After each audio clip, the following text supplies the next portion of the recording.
प्रीति आगे बढ़ी और विक्रांत से बोली, भाई साहब, कल मैंने आपसे बहुत बदतमीजी से बात की थी, उसके लिए प्लीज मुझे माफ कर दीजिए। मैं प्रॉमिस करती हूँ कि आगे से ऐसा कभी नहीं करूँगी। प्लीज मुझे माफ कर दीजिए। इतना कहकर प्रीति ने मासूम सा चेहरा बनाकर अपने दोनों कान पकड़ लिए तो विक्रांत उसकी ओर देखकर बोला, माफी मांगनी पड़े ऐसे काम ही क्यों करती है? अगर मैंने तुझे माफ कर भी दिया तो तू थोड़ी देर बाद ही सब कुछ भूल जाएगी और फिर से वही करेगी जो मुझे पसंद नहीं है। तभी गंगा भी वहां आकर बोली, सही कह रहा है विक्रांत, माफ करते ही तू फिर से अपने मन की करेगी। प्रीति तुरंत बोली, नहीं करूंगी, इस बार पक्का वाला प्रॉमिस। विक्रांत उसे घूरते हुए बोला, तू बचपन से प्रॉमिस सिर्फ तोड़ने के लिए करती है। खैर, ये आखिरी बार मैं तुझे माफ कर देता हूँ, पर अगर आगे से तूने मुझसे बदतमीजी से बात की तो मुझसे बुरा कोई नहीं होगा। प्रीति के चेहरे पर चमक आ गई और वो मुस्कुराते हुए बोली, थैंक यू भाई साहब। विक्रांत ने टेबल पर प्रीति के सामने एक फाइल रखी और बोला, प्रीति, इन पेपर्स को पढ़ ले और इन पर साइन कर दे। दादासा ने तेरे नाम पर उदयपुर में एक हवेली खरीदी है, उसी के पेपर्स है। दादासा ने जाने से पहले कहा था कि मैं तुझसे ये पेपर साइन करवाकर कल तुझे रजिस्ट्री के लिए उदयपुर ले जाऊं। प्रीति ने हैरानी से पूछा, पर दादासा ने तो मुझे इस बारे में कुछ नहीं बताया और बाबासा भी कुछ नहीं बोले, जल्दबाजी में भूल गए होंगे। मुझे आज ही ये कागज रजिस्ट्री ऑफिस भिजवाने हैं, इसलिए इन्हें देख ले और साइन कर दे। विक्रांत ने इतना कहा तो गंगा भी बोली, प्रीति, तेरे भाई सा कह रहे हैं तो साइन कर दे लाड़ो। जी माँ। इतना कहकर प्रीति सोफे पर बैठी और कागज पढ़ने लगी। उसे कागज पढ़ते देख विक्रांत ने ऊपर खड़ी केसर की ओर परेशान होकर देखा और मन ही मन बोला, हे भगवान, अगर प्रीति ने सारे पेपर्स पढ़ लिए तो क्या होगा? ये लड़की तो तमाशा खड़ा कर देगी, मुझे कुछ तो करना होगा। विक्रांत सोच ही रहा था कि तभी केसर सीढ़ियों से नीचे आते हुए प्रीति से बोली, अगर मेरे बेटे पर भरोसा ही नहीं रहा तो अपने बाबासा और दादासा से कह क्यों नहीं देती है कि इसे कोई काम करने को दिया ही ना करे। प्रीति हैरानी से उसे देखने लगी। उसकी कड़वी बातें सुनकर गंगा केसर के पास आई और बोली, आप ऐसा क्यों कह रही है भाभी? हम सबको विक्रांत पर खुद से भी ज्यादा भरोसा है। प्रीति तो बस ऐसे ही पेपर्स देख रही है। केसर तीखे से मुस्कुराते हुए बोली, गंगा, कहने और करने में बहुत फर्क होता है।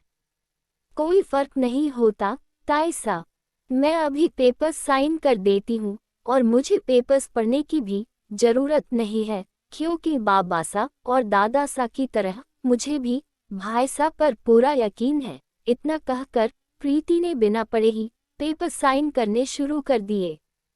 केसर और विक्रांत मुस्कुराते हुए एक दूसरे को देखने लगे। प्रीति ने सारे पेपर्स साइन किए और फाइल विक्रांत देते हुए बोली, लीजिए भाई साहब, मैंने पेपर्स साइन कर दिए हैं। कल कितनी बजे उदयपुर के लिए निकलना है बता दीजिए, मैं तैयार हो जाऊंगी। विक्रांत मुस्कुराते हुए बोला, कल सुबह 9 बजे हमें निकलना पड़ेगा, क्योंकि रजिस्ट्री ऑफिस 11 बजे खुल जाता है। जी, मैं तैयार रहूंगी। इतना कहकर प्रीति अपने कमरे में जाने लगी। गंगा भी चाय की ट्रे लेकर किचन में चली गई। दोनों के जाते ही विक्रांत ने तुरंत सारे पेपर्स खोलकर चेक किए। जमीन के कागजों पर प्रीति की साइन देखकर उसके चेहरे पर बड़ी सी मुस्कुराहट आ गई। केसर ने उससे इशारा करके पूछा तो उसने केसर को इशारे में बताया कि साइन हो गई। केसर की खुशी का ठिकाना ही नहीं रहा। विक्रांत उनके पास आकर बोला, मैं ये फाइल आदित्य साहब को देकर आता हूँ। कल रजिस्ट्री होते ही मेरे अकाउंट में पैसे ट्रांसफर हो जाएंगे। ये सुनकर केसर बहुत खुश हुई। विक्रांत भी मुस्कुराते हुए वहां से चला गया। दूसरी ओर सुमेर आदित्य से मिलने उसके गेस्ट हाउस पहुंचा तो आदित्य जमीन पर लेटा एक्सरसाइज कर रहा था। उसे देखते ही सुमेर बोला, माफ कीजिएगा आदित्य साहब, पर मैं आपका काम नहीं कर पाऊंगा। वो जमीन बिकाऊ नहीं है, इसलिए आप भी उस जमीन को खरीदने का ख्याल अपने दिल से निकाल दीजिए। आदित्य एक्सरसाइज करते हुए रुक गया। उसने सुमेर को घूरा और उठकर सुमेर के पास आकर बोला, मैं जानता था कि तुम उन लोगों में से हो जो बिजनेस करने से ज्यादा आशिकी करने में यकीन रखते हो, इसलिए मैं तुम्हारे भरोसे था भी नहीं। मैंने इस जमीन को पाने के लिए दूसरा रास्ता पहले से खोज लिया है और मैं जानता हूं जो तुम नहीं कर सके। मेरा वो काम इस दूसरे रास्ते पर चलकर अपने आप बन जाएगा। ये सुनकर सुमेर आदित्य को हैरानी से देखने लगा, पर फिर वो बिना कुछ कहे जा ही रहा था कि तभी आदित्य के फोन की बेल बजी। आदित्य ने कॉल रिसीव की और बोला, तुम्हारे ही फोन का इंतजार था मुझे। जमीन के कागजों पर साइन हो गए। आदित्य के विक्रांत से इतना पूछते ही सुमेर के कदम रुक गए और इसने पलटकर आदित्य की ओर देखा। तभी दूसरी ओर से विक्रांत मुस्कुराते हुए बोला, जी हाँ आदित्य साहब, प्रीति ने जमीन के पेपर्स पर साइन कर दी है और कल सुबह रजिस्ट्री भी हो जाएगी। मैंने अपना वादा पूरा कर दिया है, अब आपकी बारी। आदित्य के चेहरे पर तीखी सी मुस्कुराहट आ गई। जैसे ही तुम्हारी बहन रजिस्ट्री के पेपर्स पर साइन कर देगी, जितने कहोगे तुम्हारे अकाउंट में ट्रांसफर हो जाएंगे। जमीन के पेपर्स कहाँ हैं? विक्रांत ने अपने हाथ में ली फाइल देखी और फिर मुस्कुराते हुए बोला, मैं पेपर्स लेकर आपके पास ही आ रहा हूँ। आदित्य ने तीखी सी मुस्कुराहट के साथ कॉल कट कर दिया और सुमेर के पास आकर बोला, तुमसे ज्यादा समझदार तो तुम्हारी गर्लफ्रेंड का भाई निकला। वो ये समझ गया कि इतनी अच्छी डील उसे और कहीं नहीं मिलेगी, इसलिए उसने 24 घंटों में मेरा काम कर भी दिया है ना, तुमसे ज्यादा समझदार। आदित्य की बातों ने सुमेर को हैरान कर दिया, पर वो बिना कुछ कहे वहां से चला गया। वो जैसे ही गेस्ट हाउस से बाहर निकला तो उसकी नजर सामने से आ रहे विक्रांत पर पड़ी, जो वीर के साथ अपनी जीप में चला आ रहा था। उसे देखते ही सुमेर जल्दी से छिप गया। विक्रांत अपनी जीप से बाहर आया और वीर के साथ गेस्ट हाउस के अंदर जाने लगा। सुमेर भी छिपते हुए उसके पीछे अंदर आया। विक्रांत सीधे आदित्य के कमरे में पहुंचा तो आदित्य टॉवल से अपने चेहरे का पसीना पोंछ रहा था। विक्रांत मुस्कुराते हुए फाइल आदित्य की ओर बढ़ाकर बोला, ये लीजिए, जमीन के पेपर्स, प्रीति के साइन है इन पर। आदित्य ने विक्रांत के हाथ से फाइल ली और पेपर्स चेक करने लगा। विक्रांत भी मुस्कुराते हुए वीर की ओर देखने लगा। ये सब देखकर सुमेर मन ही मन बोला, प्रीति ने तो सुबह साफ साफ कहा था कि वो ये जमीन कभी बिकने नहीं देगी, तो फिर विक्रांत ने उससे जमीन के पेपर्स पर साइन ली कैसे? तभी आदित्य ने विक्रांत से पूछा, कीमत बोलो। विक्रांत तुरंत बोला, कीमत वही होगी तो आपने कही थी। जमीन की दुगुनी कीमत कल साइन होते ही मुझे मिल जानी चाहिए। आदित्य ने नजरें उठाकर उसकी ओर देखा और फिर बोला, आई एम सॉरी, पर मैं रुपये तुम्हें नहीं दे सकता क्योंकि ये जमीन तुम्हारी बहन की है और इन पेपर्स पर साइन भी उसकी ही है, तो रूल्स के हिसाब से मुझे रुपये भी उसे ही देने होंगे, क्योंकि मैं नहीं चाहता कि मैं तुम्हारी या तुम्हारे परिवार की वजह से किसी प्रॉब्लम में फंस जाऊं। विक्रांत 2 पल सोचकर बोला, ठीक है, मैं आपको हवेली पहुंचकर उसके अकाउंट की डिटेल सेंड कर दूंगा। कल साइन होते ही आप रुपये उसके अकाउंट में ट्रांसफर कर दीजिएगा। श्योर। आदित्य के इतना कहते ही विक्रांत जाने लगा तो आदित्य ने उसे रोकते हुए कहा, 1 मिनट। आदित्य की आवाज सुनकर विक्रांत के कदम रुक गए। उसने पलटकर आदित्य की ओर देखा। आदित्य ने टेबल की ड्रॉ से 2 लाख रुपए निकाले और विक्रांत की ओर बढ़ाकर बोला, ये रख लो, मुझे लगता है कि अपनी बहन की शादी में तुम्हें इनकी जरूरत पड़ेगी। उसकी इस हाथ पर विक्रांत और वीर के साथ उन्हें छिपकर देख रहा सुमीर भी हैरान हो गया। आदित्य अकड़कर बोला, मेरा मतलब था कि अपनी बहन की शादी में इन रुपयों से उसे मेरी तरफ से कोई अच्छा सा तोहफा दे देना। विक्रांत कुछ पल के लिए सोच में पड़ गया, पर वीर ने तुरंत आदित्य के हाथ से रुपए ले लिए और गिनने लगा। आदित्य के चेहरे पर तीखी सी मुस्कुराहट आ गई। कल मिलते हैं उदयपुर में, टाइम पर अपनी बहन को ले आना। जी जरूर, चलता हूँ, विक्रांत ने हाथ जोड़कर कहा और फिर चला गया। वीर ने भी जल्दी से आदित्य के सामने हाथ जोड़े और विक्रांत के पीछे दौड़ पड़ा। उसके जाते ही आदित्य ने टेबल पर रखी शराब की बोतल उठाई और एक घूंट पीकर बोला, तुम नहीं जानते ठाकुर विक्रांत सिंह कि तुमने क्या किया है। तुमने अपने परिवार को बर्बाद करने के लिए अपना पहला कदम आगे बढ़ाया है। अब तुम देखो, मैं तुम्हें हथियार बनाकर ठाकुर सुखदेव सिंह पर कैसे वार करता हूँ। कल जमीन मेरी होगी और फिर वो हवेली, और तुम सब सड़क पर नजर आओगे।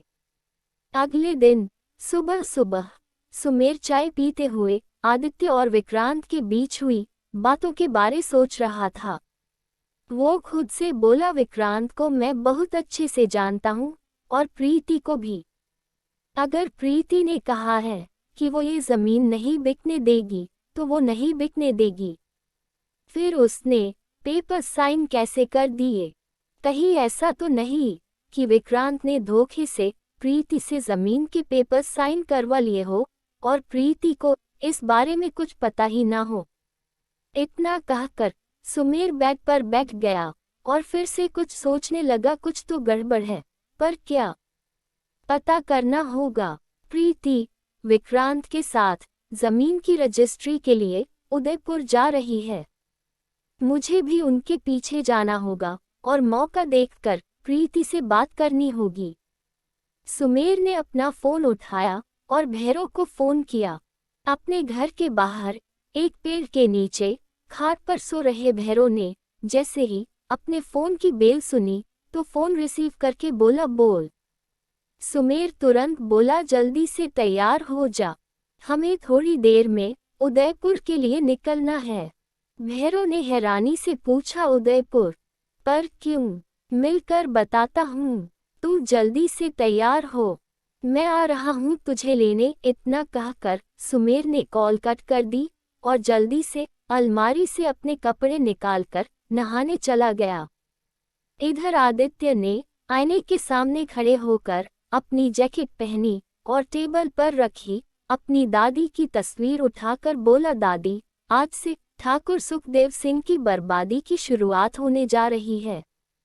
आज तो सिर्फ हमें हमारी जमीन मिलने जा रही है, पर बहुत जल्द मैं एक एक करके उनसे हमारा सब कुछ वापस ले लूंगा। इस जमीन की कीमत मैं विक्रांत को जरूर दूंगा, पर सिर्फ कुछ वक्त के लिए, क्योंकि जो मेरा है उसकी कीमत में किसी और को क्यों दूं। एक बार उसकी बहन रजिस्ट्री के पेपर्स साइन करके जमीन ऑफिशियली मेरे नाम कर दे, उसके बाद मैं वो करूंगा जो विक्रांत ने सोचा भी नहीं होगा। विक्रांत की आंखों में दौलत की भूख देखी है मैंने, और अब मैं उसे ही सीढ़ी बनाकर उस हवेली तक पहुंचूंगा।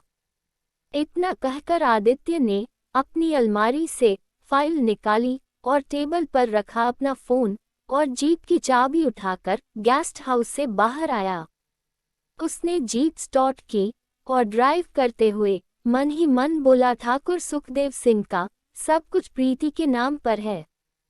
इसका मतलब प्रीति के बाबा साही वो इंसान है जिनके कहने पर सालों पहले ठाकुर सुखदेव सिंह ने अपने ही दोस्त को धोखा देकर उनसे उनका सब कुछ छीन लिया था और जिनकी वजह से मेरी दादी ने अपना बड़ा बेटा खोया था। विक्रांत के जरिए मुझे उन तक पहुंचना होगा। दूसरी ओर विक्रांत गाड़ी ड्राइव कर रहा था और प्रीति उसके साथ ही बैठी थी। तभी प्रीति की नज़र एक ढाबे पर पड़ी और वो तुरंत विक्रांत से बोली, भाई साहब, मुझे चाय पीनी है। विक्रांत गुस्से में भड़का, प्रीति, अभी हमारे पास चाय पीने का टाइम नहीं है, देर हो रही है। भाई साहब, मैं बस 2 मिनट में पी लूंगी, ज्यादा देर नहीं लगाऊंगी, प्रॉमिस। विक्रांत ने प्रीति को घूरते हुए जीप रोकी और बोला, प्रीति, 2 मिनट से ज्यादा टाइम मत लगाना, समझी? हमें किसी भी हाल में 11 बजे तक वहां पहुंचना है।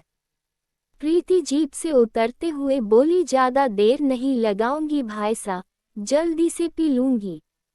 इतना कहकर प्रीति ढाबे पर पहुंची तो विक्रांत भी उसके पीछे ही आया और बोला, तू खाट पर बैठ, मैं चाय लेकर आता हूँ। प्रीति ने सिर हिलाया और जाकर खाट पर बैठ गई। विक्रांत चाय लेने चला गया। ढाबे पर विक्रांत की गाड़ी रुकी हुई देखकर उसका पीछा कर रहे सुमेर ने भी कुछ दूरी पर अपनी जीप रोकी और जल्दी से जीप से बाहर आया। भैरव ने भी जीप से बाहर आकर पूछा, तू करने क्या वाला है? सुमेर ने अपनी जेब से एक खत निकाला और भैरव को दिखाते हुए कहा, मुझे ये खत कुछ भी करके प्रीति तक पहुंचाना होगा। मुझे पूरा यकीन है कि विक्रांत ने धोखे से प्रीति से साइन करवाए हैं। मैं पहले ही प्रीति से सच छिपा चुका हूं, पर अब उसे धोखा नहीं दूंगा। मुझे उसे बताना होगा कि विक्रांत धोखे से उसकी जमीन बेच रहा है। तो यही रुक, मैं ये खत प्रीति को देकर आता हूँ। इतना कहकर सुमेर ढाबे की ओर बढ़ने लगा। उसे जाते देख भैरव मन ही मन बोला, ये मंजनू की औलाद, इसने पहले हमारा लाखों का नुकसान कर दिया और अब छोटे ठाकुर का नुकसान करवाने जा रहा है। ये भी भूल गया कि अगर छोटे ठाकुर को हमारे इरादों के बारे में पता चल गया तो वो हमें गोली से उड़ा देंगे। सुमेर एक पेड़ के पीछे छिपकर प्रीति को देख रहा था और विक्रांत वहीं पास ही एक दुकान पर खड़ा अपने लिए सिगरेट और कोल्ड ड्रिंक ले रहा था। प्रीति भी बैठी चाय का इंतजार कर रही थी। तभी सुमेर आहिस्ता आहिस्ता प्रीति की ओर बढ़ा। प्रीति उसकी ओर पीठ करके बैठी थी, इसलिए उसने चुपके से प्रीति के बैग में वो खत डाल दिया। तभी उसकी नज़र विक्रांत पर पड़ी, जो चाय लिए प्रीति की ओर ही आ रहा था। उसे देखते ही सुमेर चुपके से वहां से निकल गया। विक्रांत ने आकर चाय प्रीति को दी, तेरी चाय, जल्दी पी, हमें निकलना है। प्रीति पीने लगी। विक्रांत भी वही खड़े होकर चाय पीने लगा। तभी विक्रांत के फोन की बेल बजी। वीर का नंबर देखते ही उसने फोन रिसीव किया और प्रीति से दूर जाकर वीर से बात करने लगा। प्रीति चाय पी ही रही थी कि तभी उसकी नज़र पेड़ के पास खड़े सुमेर पर पड़ी। उसे देखते ही प्रीति की आंखें बड़ी बड़ी हो गई। उसने हैरानी से खुद से पूछा, ये यहाँ क्या कर रहा है?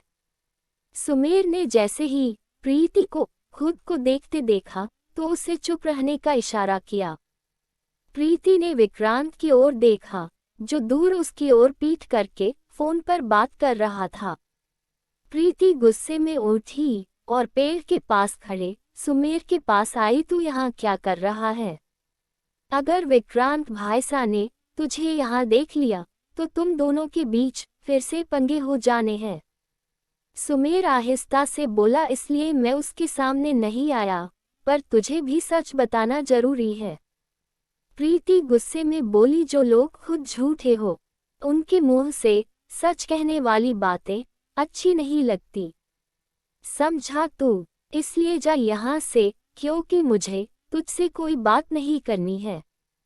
सुमेर इधर उधर देखकर बोला, देख प्रीति, मुझे पता है कि तू मुझसे नाराज है, पर यकीन कर, मैंने आदित्य साहब को भी साफ साफ इस सौदे के लिए न कह दिया था, पर मैंने उनके गेस्ट हाउस पर कल रात जो देखा और सुना, वो तेरे लिए जानना बहुत जरूरी है। प्रीति ने हैरानी से पूछा, तू कहना क्या चाहता है? प्रीति, कल मैंने आदित्य साहब के गेस्ट हाउस पर तेरे भाईसा को देखा। सुमेर के इतना कहते ही प्रीति उससे एकटक देखने लगी, तो सुमेर फिर से बोला, प्रीति, तेरे भाईसा तेरी जमीन आदित्य साहब को बेच रहे हैं। इतना सुनते ही प्रीति गुस्से में सुमेर को घूरने लगी। वो कुछ कहने ही जा रही थी कि सुमेर की नजर विक्रांत पर पड़ी, जो प्रीति की ओर बढ़ रहा था। सुमेर पेड़ के पीछे छिपे गया और आहिस्ता से प्रीति से बोला, प्रीति, मैं झूठ नहीं बोल रहा हूँ। आदित्य साहब के गेस्ट हाउस पर मैंने जो भी देखा और सुना, वो सब मैंने एक खत में लिखकर तेरे बैग में डाल दिया है। प्लीज कोई भी पेपर्स साइन करने से पहले उसे एक बार जरूर पढ़ लेना। तेरे भाई सा आ रहे हैं, मैं चलता हूँ। इतना कहकर सुमेर वहां से भाग गया और प्रीति वही खड़ी होकर सोच में पड़ गई। उसने तुरंत अपने बैग में देखा तो उसे खत नजर आया। वो खत को निकाल ही रही थी कि विक्रांत वहां आकर बोला, अगर तूने चाय पी ली हो तो चले, हमें देर हो रही है। प्रीति ने हड़बड़ाते हुए खत फिर से बैग में रखा और बोली, जी भाई साहब, चलिए। प्रीति के इतना कहते ही विक्रांत अपनी जीप की ओर बढ़ने लगा। प्रीति भी अपने बैग की ओर देखते हुए विक्रांत के पीछे पीछे चल रही थी।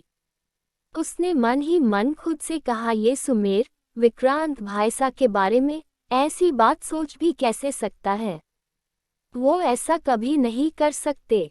भाई है वो मेरे, और मुझे उन पर पूरा भरोसा है। माना कि वो मुझे हमेशा डांटते रहते हैं, पर गलती मेरी भी तो होती है। बेवजह तो वो मुझ पर कभी गुस्सा नहीं करते। सुमेर को जरूर कोई बहुत बड़ी गलतफहमी हो गई है, वरना वो भी दिल का बुरा नहीं है। ये सब आदित्य साहब की वजह से हो रहा है। जरूर वो ही मेरी जमीन लेने के लिए कोई खेल खेल रहे हैं। एक बार मुझे सुमेर का खत पढ़ लेना चाहिए, तभी मैं जान पाऊंगी कि सुमेर को भाईसा को लेकर इतनी बड़ी गलतफहमी आखिर हुई कैसे। लेखिका कविता वर्मा।